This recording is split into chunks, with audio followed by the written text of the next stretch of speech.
Hello दोस्तों, कैसे हो आप सब। तो आज हम बात करेंगे advance auditing and professional ethics की। तो दोस्तों, मेरा नाम है तरुण और जब मैंने सीए फाइनल फर्स्ट अटेम्प्ट में क्लियर किया तो ऑडिट के लिए मेरी क्या स्ट्रेटेजी थी ये मैं आज आपको बताने वाला हूं। तो सीए फाइनल पास करने के लिए ऑडिट एक काफ़ी इंपॉर्टेंट सब्जेक्ट है, ये तो आप सबको पता ही है। और ऑडिट के लिए मेरी स्ट्रेटेजी कुछ इस तरह थी, मैंने बनाया था प्लान ए और प्लान बी। और जब मैंने एग्जाम में क्वेश्चन पेपर देखा, पढ़ा और फिर आजू बाजू सबकी शक्लें देखी तो पता चला इन सबसे अगर मैं बेटर लिखूंगा तो मेरे पास होने के चांस ज़्यादा है इसमें। और जो प्लान बी मैंने बनाया था वो मेरे काफ़ी काम आया और इसके बारे में मैं आपको आगे बताऊंगा। तो देखो, ऑडिट का पेपर कभी भी इजी नहीं होता है, या तो वो टफ होता है या फिर एक्सट्रीमली टफ होता है। और टफ पेपर के लिए सबसे पहले स्टार्ट करते हैं प्लान ए से। तो देखो, एग्जाम से पहले लास्ट के जो 3 महीने होते हैं उनमें आपको डेली ऑडिट को कम से कम मिनिमम 1 घंटा तो पढ़ना ही है, क्योंकि ऑडिट एक ऐसा सब्जेक्ट है जिसको अगर हम थोड़े दिन तक नहीं पढ़ते तो सब ब्लैंक हो जाता है। और कीवर्ड्स वगैरह इतने हैवी है, सारे आंसर्स इतने हैवी है कि आपको डेली पढ़ोगे तो थोड़ा याद होने के चांसेस बढ़ेंगे। तो देखो, ऑडिट के लिए मैंने सीए पंकज गर्ग सर की टैक्समैन की जो मेन बुक और क्रैकर आती है वो यूज़ की थी। तो ये जो 2 बुक्स है काफ़ी है आपको ऑडिट में पास कराने के लिए। और आईसीआई की जो भी मॉड्यूल्स वगैरह थी, प्रोनाउंसमेंट वगैरह थे, वो सब मैंने अंदर रख दिए थे कहीं पे, क्योंकि कभी भी हम पढ़ते हैं तो हमें एक्स्ट्रा बुक साथ में नहीं रखनी चाहिए। जिस बुक से हम पढ़ रहे हैं उसी से बार बार पढ़ना चाहिए और उसी से रिवाइज करना चाहिए। और पंकज गर्ग सर की बुक्स का जो प्रेजेंटेशन होता है वो मुझे काफी सही लगता है, क्वेश्चंस भी दिए रहते हैं सारे टॉपिक्स के साथ साथ में। और क्रैकर में भी आपको सारे एनालिसिस वगैरह मिल जाते हैं, पास्ट पेपर में कौन से क्वेश्चंस आए थे, कौन से क्वेश्चंस इंपॉर्टेंट है, कौन से नहीं है। तो अगर आप लोगों ने ऑलरेडी डिसाइड कर लिया है कि कौन सी बुक से ऑडिट पढ़ना है और एक बार 2 बार पढ़ भी चुके हो तो उसी बुक को आप कंटिन्यू कीजिए। और अब मैं आपको बताता हूँ कैसे पढ़ना है। तो देखो, ऑडिट की सारी बुक्स काफी मोटी मोटी होती है और पूरी बुक हम लोग नहीं पढ़ सकते, रिवाइज भी नहीं कर पाएंगे 1.5 डे में। तो जब भी मैं फर्स्ट रीडिंग करता था तो उसी वक्त जो पास्ट 2 अटेम्प्ट थी मेरी, May 22 के पहले की जो भी 2 अटेम्प्ट थी, उनके सारे आंसर्स मैंने टिक कर दिए थे कि हाँ भाई ये वाले तो अब रिपीट नहीं होंगे।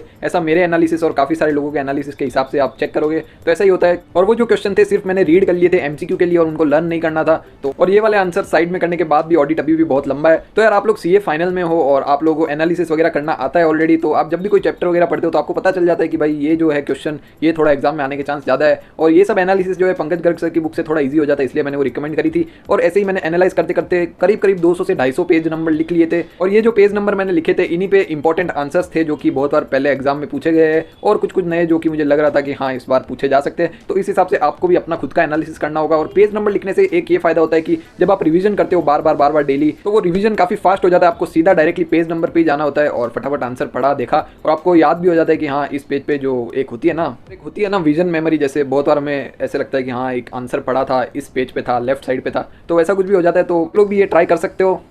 और जो मेन बुक में क्वेश्चंस वगैरह मैंने मार्क किए थे आईएमपी, उन्हीं को मैंने क्रैकर में से पढ़ लिया था, क्योंकि जो आईसीआई के आंसर होते हैं बहुत बार एग्जाम में जो पूछे हुए थोड़ी डिफरेंट होते हैं। और प्रोफेशनल एथिक्स के लिए मैंने पूरी क्रैकर सॉल्व कर दी थी, बहुत सारे क्वेश्चन सॉल्व किए थे, क्योंकि ये एक ईजी चैप्टर है और स्कोरिंग भी है तो इसमें मार्क्स नहीं जाने चाहिए। और एक इंपॉर्टेंट पॉइंट ध्यान रखना कि ऑडिट के अंदर कभी भी क्वालिटी ज़्यादा इंपॉर्टेंट है क्वांटिटी से, और ये सब आपके ब्रेन की कैपेसिटी पे भी डिपेंड करता है। जैसे मेरे हिसाब से मेरी याद करने की कैपेसिटी जितनी थी उस हिसाब से मैं पूरा ऑडिट याद नहीं कर सकता था, इसलिए काफ़ी कुछ आपको एनालाइज करके कम करना पड़ेगा। क्योंकि एग्जाम में जब आप आंसर्स लिखोगे तो आपके मार्क्स तभी आएंगे जब आप सेम टू सेम आंसर्स लिखोगे, आप कीवर्ड्स लिखोगे, आप लैंग्वेज प्रॉपर मेंटेन कर पाओगे। और जब हम लोग बहुत कुछ पढ़ लेते, पूरा ऑडिट पढ़ लेते, तो हम लैंग्वेज मेंटेन नहीं कर पाते और काफ़ी ज़्यादा कंफ्यूजन भी हो जाती है। तो ऐसे ही एनालिसिस करते करते क्रैकर में से भी मैंने 30% के आसपास जो है क्वेश्चन सॉल्व किए थे, जो भी मैंने टिक करके रखे थे वो। और ये सब तैयारी पहले से करने से 1.5 डे में जो रिवीजन करना होता है वो काफी आसान हो जाता है, आपको पहले से पता होता है कि आपको क्या पढ़ना है। और अब मैं बात करता हूं एमसीक्यूज की। तो एमसीक्यू के लिए जो एमसीक्यू बुकलेट है आईसीआई की वो काफी है, वही मैंने सॉल्व की बस। और एमसीक्यूज के मार्क्स काफी ज्यादा मैटर करते हैं, एक एक मार्क कीमती है आपको अगर पास होना है ऑडिट में तो। और आप लोग एमसीक्यू बुकलेट में जो केस स्टडी वाला पार्ट है उसको अच्छे से कर लेना 2 बार, एग्जाम में कुछ भी आ गया सिमिलर तो काफी ज्यादा लॉटरी लग जाएगी आपकी। तो अब मैं आपको आगे की स्टोरी बताता हूँ कि जब मैंने 2-3 बार ऑडिट को रिवाइज कर लिया था, फिर बारी आई मॉक टेस्ट देने की। तो मॉक टेस्ट पेपर काफी इंपॉर्टेंट है और मैंने क्या किया, बोर्ड ऑफ स्टडीज के पोर्टल पे जो आईसीआई का एमटीपी वाली पीडीएफ आती है उसी का प्रिंट निकाला, हार्ड कॉपी,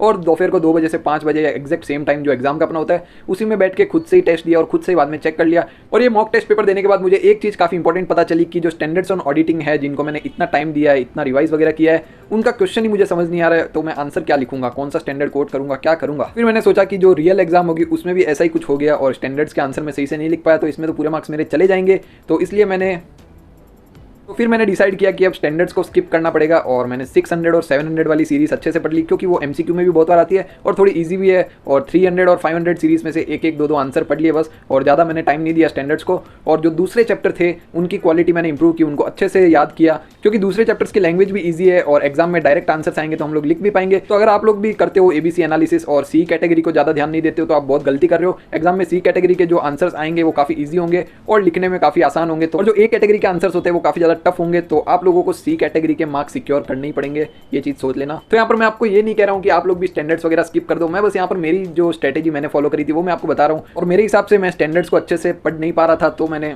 आपको ये कह रहा हूँ कि जो भी आप पढ़ रहे हो उसकी क्वालिटी मेंटेन करो, और एग्जाम में आपको क्वालिटी लिखनी होगी। खुद की लैंग्वेज में लिखोगे तो मार्क्स जो है कम होते जाएंगे और प्रॉब्लम हो जाएगी फिर। और यहाँ पर देखो, ऑडिट ऐसा सब्जेक्ट है जिसको रटना पड़ेगा, दिमाग में फिट करना पड़ेगा, और सबका अलग अलग तरीका होता है दिमाग में फिट करने का। तो मेरे हिसाब से अगर मैं डेली ऑडिट पढ़ता था मिनिमम 1 घंटा, और फिर 10-15 दिन में एक बार जो है 2-3 दिन दे दिया ऑडिट को, तो इस हिसाब से मैं ऑडिट पढ़ लेता था और मुझे याद हो जाता था जो इंपॉर्टेंट आंसर है। आपके क्या तरीका है नीचे कमेंट सेक्शन में जरूर से बताइए, ताकि दूसरे जो स्टूडेंट्स हैं उनको भी हेल्प हो जाए। और अब बात करते हैं प्लान बी की। तो जब मैंने रियल एग्जाम दी तो यहाँ पर क्वेश्चन पेपर पढ़ने के बाद मुझे जो है सिर्फ 3 या 4 ऐसे आंसर थे जो प्लान ए में से जो पढ़े हुए थे, एकदम वर्ड टू वर्ड मुझे आते थे वैसे थे, और बाकी आंसर्स एकदम न्यू थे। और वो सिर्फ मेरे लिए न्यू नहीं थे, पूरे इंडिया के लिए वो काफ़ी टफ थे, काफ़ी डिफरेंट टाइप के आंसर्स थे। ऐसा लग रहा था कि अगर मैं पूरा ऑडिट पढ़ लेता तो भी आंसर मैं नहीं लिख पाता। मगर यहाँ पर मेरे पास प्लान बी था, और प्लान बी यही है कि अगर extremely out of the box tough paper आ जाए तो आपको सबसे पहला टारगेट होना चाहिए 100 मार्क का पेपर लिखना है आपको, क्योंकि आधा आधा एक मार्क भी काफ़ी इंपॉर्टेंट करता है। 40 मार्क को क्रॉस करने के लिए आपको पास होना है अच्छे से, तो आपका टारगेट भी थोड़ा ज़्यादा होना चाहिए। और आप लोग दूसरों से ज़्यादा लिखोगे तो आपके मार्क्स भी ज़्यादा आएंगे। पर 100 मार्क्स का लिखे कैसे, वो भी ऑडिट में? तो इसके लिए जब मैं रिवीजन करता था तब मैंने एक लिस्ट बना ली थी।